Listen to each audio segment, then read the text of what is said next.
Hello students, I am Mandeep Alexander and I am here to take a lecture of physics especially for class 11 students.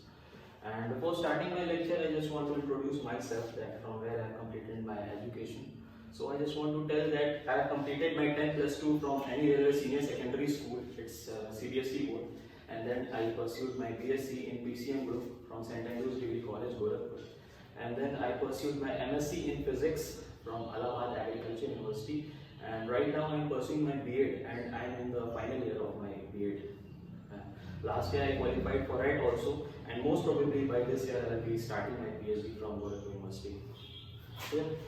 So my today's lecture is about physical world and measurement. So about physical world, we need to understand that what is physics, and it has been divided into two groups. ठीक है, तो I'll use both the languages. ठीक है, I'll use Hindi and I'll use English also. ठीक है, तो scope of physics and needs of measurement. ठीक है, तो scope of physics जो इसका पहला पार्ट है, इसको हम अपने पूरे फर्स्ट ईयर के सिलेबस में ही कवर कर देंगे. ठीक है, I'll give you some definitions of physics. ठीक है, and second जो हमारा most important है, जहाँ से हमारा ये physical world and measurement की यूनिट स्टार्ट होती है, वो हमारा needs of measurement. ठीक है, हमें ऐसा क्या जरूरत पड़ गया कि हम अपने मेजरमेंट्स को हम किसी भी फिजिकल क्वांटिटी के तहत हम लेने लगे. ठीक है, तो पहले हमें पता करना होगा कि व्हाट आर फिजिकल क्वांटिटीज. ठीक है, व्हाट इज फिजिक्स एक्चुअली. ठीक है, तो फिजिक्स के बारे में हम जानते हैं कि फिजिक्स डील्स विद मैटर. ठीक है, किसी भी मैटर के जो हमारे सराउंडिंग में उसकी हम किस तरह से एनर्जी के बारे में स्टडी करते हैं, उसके हम मास के बारे में स्टडी करते हैं, उसके वेट के बारे में हम पता करते हैं. क्लियर. ठीक है, और उसके रेडिएशंस के बारे में पता करते हैं. ठीक है, it comes in energy only. ठीक है, तो हम फिजिक्स के बारे में हम पहले स्टडी करते हैं. ठीक है, उसके बाद हमें रिक्वायरमेंट होती है जो हमारा मैटर है उसके हम कोरस्पॉन्डिंग जो उसकी वैल्यूज हमें निकालनी है. जैसे हमें उसके मास के बारे में डिटेक्शन करना है, उसके वेट के बारे में डिटेक्शन करना है, तो हम उसको हम केजी, ग्राम और जो भी इसकी क्वांटिटी है टन्स में हम उसको रिप्रेजेंट कर सकते हैं. ठीक है, तो एक्चुअल में मैटर को ही हम क्या बोलते हैं, फिजिकल क्वांटिटी बोलते हैं. तो यहाँ पे आप डेफिनेशन देख सकते हैं फिजिकल क्वांटिटी की, कि फिजिकल क्वांटिटीज जिसको हम पीक्यू से रिप्रेजेंट कर रहे हैं, are the quantities that can be measured by any instrument and satisfies the required physical law. ठीक है, तो वो फिजिकल क्वांटिटी एक ऐसी क्वांटिटी होती है जिनके बारे में हम मेजर कर सकते हैं किसी भी इंस्ट्रूमेंट से. ठीक है, अगर हम फर्स्ट ईयर के बारे में बात करें तो अभी आप लोग जब फिजिक्स लैब में जाएंगे तो आपको तरह तरह के इंस्ट्रूमेंट मिलेंगे. For example vernier callipers, screw gauge. ठीक है, तो वर्नियर कैलिपर्स वगैरह का जो मेन यूज होता है वो ये होता है कि उसमें आपको किसी की चौड़ाई, ठीक है, किसी फाइनाइट लेंथ के रॉड की चौड़ाई के बारे में आप उसको निकाल सकते हैं, उसकी चौड़ाई कितनी है, उसकी रेडियस कितनी है. अगर और माइन्यूट लेवल पे जाते हैं, जैसे कि आपको वायर की चौड़ाई निकालनी है, उसका डायमीटर निकालना है, उसका रेडियस निकालना है, तो उसके लिए हम स्क्रू गेज यूज करते हैं. ठीक है, तो यही हम कह सकते हैं कि वो जो फिजिकल क्वांटिटी है, जो रॉड है या जो वायर है, उसके बारे में हम क्या कर रहे हैं कि एक इंस्ट्रूमेंट की हेल्प से हम क्या कर रहे हैं, उसके रेडियस को, उसके डायमीटर को हम पता कर रहे हैं.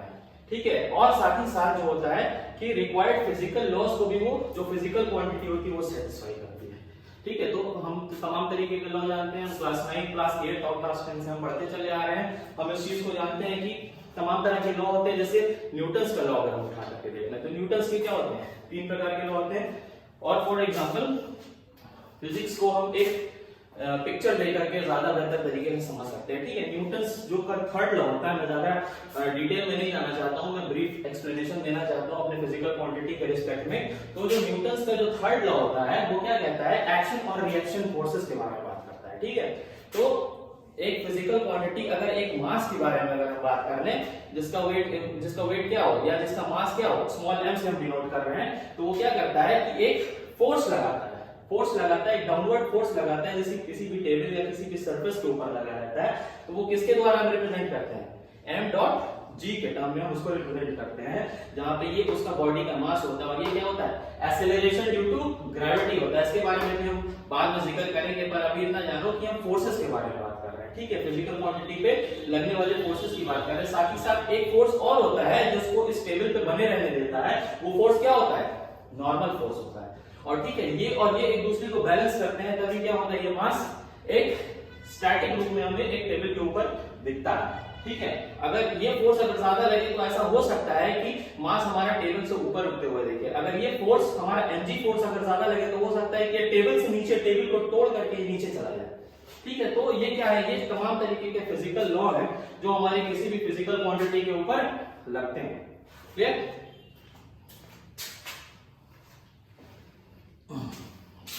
अब हम बात करते हैं कि हमारी फिजिकल क्वांटिटीज कितने टाइप की होती हैं।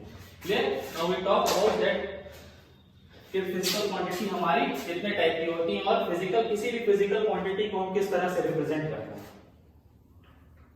फॉर एग्जांपल, हम लोग हर कोई काम करता है, ठीक है, अभी लॉकडाउन है तो हम कहीं जा नहीं सकते हैं, पर फिर भी जैसे कहीं अगर कोई दुकान खोली, अगर हमारे घर वालों ने बोला कि हमसे जाकर के to buy 2 kg of rice, ठीक है, हमसे क्या बोला, एक 2 kg ऑफ राइस के लिए हमें हमारे मम्मी पापा ने बोल दिया कि जाओ उसको खरीद करके लाओ, और हम खरीद करके लाए और उसके बाद हमसे बोला गया कि क्या बोलते हैं 2 kg ऑफ राइस जो तुम लाए हो उसको तुम लिख करके बताओ, ठीक है, यानी कि जो फिजिकल क्वांटिटी तुमने लाई है उसको क्या करना है, हमें एक रिप्रेजेंट करना है, तो हम इस तरह से लिख सकते हैं 2 kg, ठीक है, 2 kg ऑफ राइस, ठीक है। उसी प्रकार से हम क्या लिख सकते हैं किसी भी मैटर के लिए, किसी भी फिजिकल क्वांटिटी के लिए, फॉर सपोज हम ये भी लिख सकते हैं कि हम 200 ग्राम भी कोई सब्सटेंस लाए, ठीक है, हम इसके बारे में नहीं बात कर रहे हैं, ठीक है, 200 ग्राम भी कोई सब्सटेंस लाए, या फिर हम कह सकते हैं 2 टन्स ऑफ कोई सब्सटेंस हमने मार्केट से खरीद करके अपने घर में लाया, ठीक है। तो ये क्या है, एक फिजिकल क्वांटिटी का क्या है, रिप्रेजेंटेशन,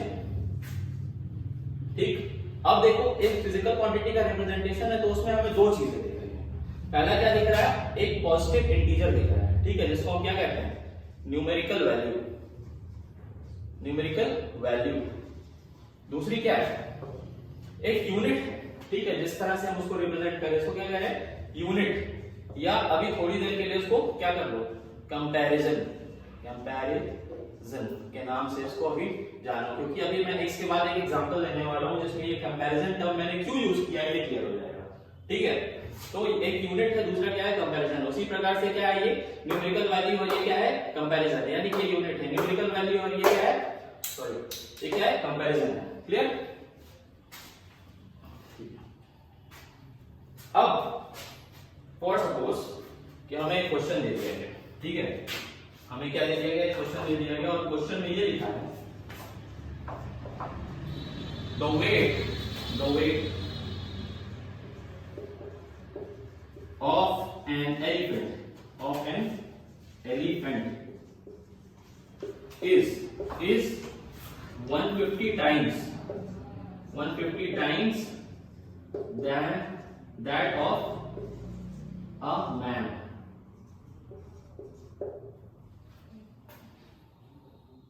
ठीक है, यानी कि जो एलिफेंट का वेट है वो कितना है, 150 times the wait of man, 150 times, या यहां लिख सकते हो द वेट ऑफ मैन, ठीक है, the wait of elephant is 150 times the wait of man. तो अगर मैथमेटिकली हमें इसे एक्सप्रेस करना है, ठीक है, क्योंकि अगर हम फिजिक्स की बात करते हैं तो physics is incomplete without mathematics, ठीक है, मैथमेटिकली अगर हमें इसे रिप्रेजेंट करना है तो क्या लिख सकते हैं, अगर हम अपने एलिफेंट का वेट जो है क्या मान लिया, w की मान लिया, सफिक्स में की लगा रहे हैं, तो हमें लिखना होगा कि w is equal to 150 times into wm, ठीक है, this is wm is weight of man, this is weight of elephant, ठीक है। तो अब देखो एक फिजिकल क्वांटिटी है, वेट ऑफ एलिफेंट क्या है, एक फिजिकल क्वांटिटी है जिसको हम दो के टर्म में रिप्रेजेंट कर सकते हैं, जिसमें एक क्या है, न्यूमेरिकल वैल्यू है, दूसरा क्या है, एक कंपैरिजन है। एक कंपैरिजन क्या है कि इसके रिस्पेक्ट में हम इसके वेट के बारे में जजिंग कर रहे हैं, ठीक है, इसके वेट के बारे में हम इसके रिस्पेक्ट में जजिंग कर रहे हैं। क्लियर?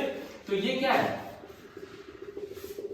एक यूनिट है, एक सबसे छोटी कड़ी, या हम इसको क्या कह सकते हैं, कंपैरिजन, ठीक है, इसको हम क्या कह सकते हैं, एक कंपैरिजन। और साथ ही साथ ये क्या है, एक फिजिकल क्वांटिटी, एक फिजिकल क्वांटिटी का रिप्रेजेंटेशन इस तरह से हमने किया, ठीक है।